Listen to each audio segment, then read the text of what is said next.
I remember being in Beijing, China with every detail. I remember the smell, the lights, the crowd. I remember watching my opponent and she killed it. She got 1 point higher than I could even add up in my head as possible. And I remember my heart just breaking, knowing that I couldn't get the gold medal.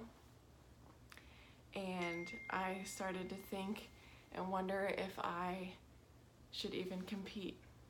Should I even go on? And at that moment, I decided that if I couldn't get the gold medal, then I should prove to the world that I at least deserved it. I remember I gave the best routine of my life. I had never felt lighter. I remember 50,000 people giving a standing ovation. And even though it felt amazing, my heart was broken. I told people that it was the best moment of my life when really it crushed me. I remember being handed the silver medal on the podium, and as he handed me the medal, he gave me a hug. And when he handed me that medal, he said, "I'm sorry." And I remember that feeling weird or strange because I was receiving a silver medal at the Olympics, but he told me I'm sorry. And at that moment, it was like there was validation in my heart that I had failed.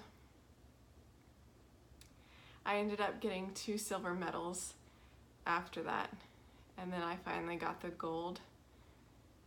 But at that point, the damage had already been done, and the gold medal wasn't satisfying. It was really a broken time. I remember going to school every day, and everything was about me being a gymnast.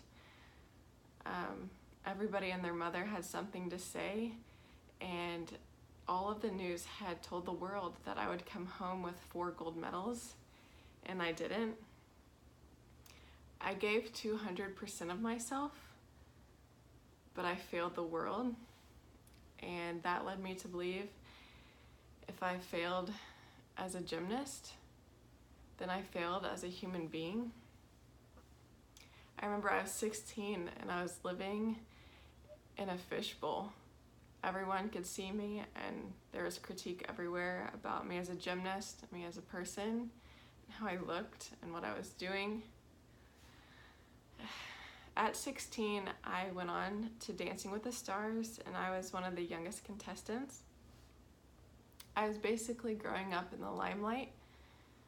I remember I was 16 years old, and I was only 4'8", and I was dancing next to these women that were supermodels. I couldn't compete with them in looks, and I was reading blogs and newspapers from Dancing with the Stars, and everything was critique. They had criticism about my weight, about my looks, about my personality, and even my character. It had great effect on me. I tried to change who I was. It was exhausting. It's exhausting to try to be somebody that you're not. I tried to force my body to look like something that it couldn't, and it really drained everything about me, and I couldn't reach this person that I was trying to be. And really this compiled into one big moment in my life. It was around the time of training for the 2012 Olympic comeback. It was about 6 months before the Olympic trials. At this point, I was at an all-time low. I was training about 40 hours a week, and I didn't enjoy it, and I was trying to lose weight, and I couldn't. At this point, my parents wanted me to see a psychologist or a doctor. They thought I was clinically depressed. I remember I was losing hair, I couldn't sleep, I wasn't eating right, and nothing was working. I was training to make everyone else happy, and that's the only thing that kept me going.